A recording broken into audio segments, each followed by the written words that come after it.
he was just long the stock, and this was back in February 2011. But let's think about two reasons why, really, what can be the tell of an activist getting involved in a stock. Oftentimes you'll hear the smart money's doing this or the smart money's doing that. But, the situation back in February or 2011 was very simple.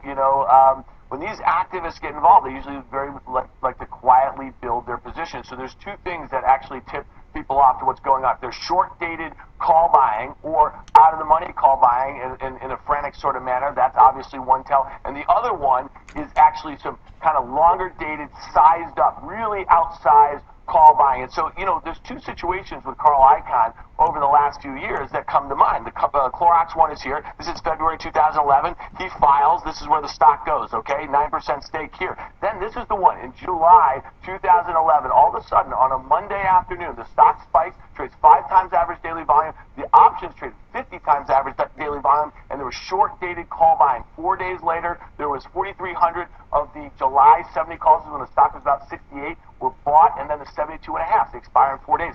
If you're going to buy those, somebody has to know something. July 14th, what does it happen? Carl Icahn, who's this 9% holder, he actually puts in an unsolicited bid for the company, $76.50. The calls are worth a lot of money.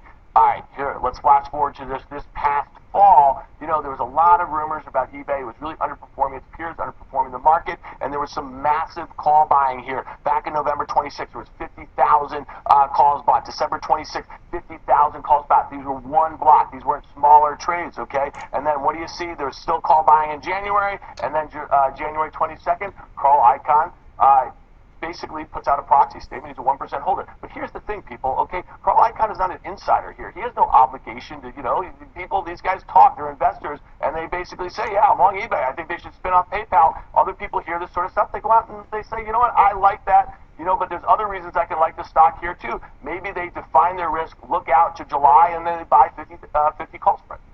Yeah, I think that what's interesting here is that the point that he is not an insider. He doesn't have a stake large enough where he sits on the board or has any sort of position like that. So what's the big deal? If we're just chatting about trades, Anthony, we're just chatting about trades. No, the big deal is that he's Carl Icahn, and so they try to send a message to people through names like this, and that he's making big headlines, and it scares people.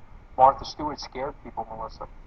Michael Milken at the time scared people. So, I think it's going to be very hard. We were talking about it in the green room. Knowing what I know from corporations law that I've taken, it's going to be very hard to prove anything in this case, and I think it's a little upsetting that you can have this kind of specious evidence and have this kind of fanfare around. This is the perspective of somebody who went to law school. Yeah, just so the audience knows. I actually, probably the only thing I remember from law school is the whole context of the tip war, and that sort of nonsense, and because you really wanted to understand it. This is a very complex thing. It's very, very tough to prove.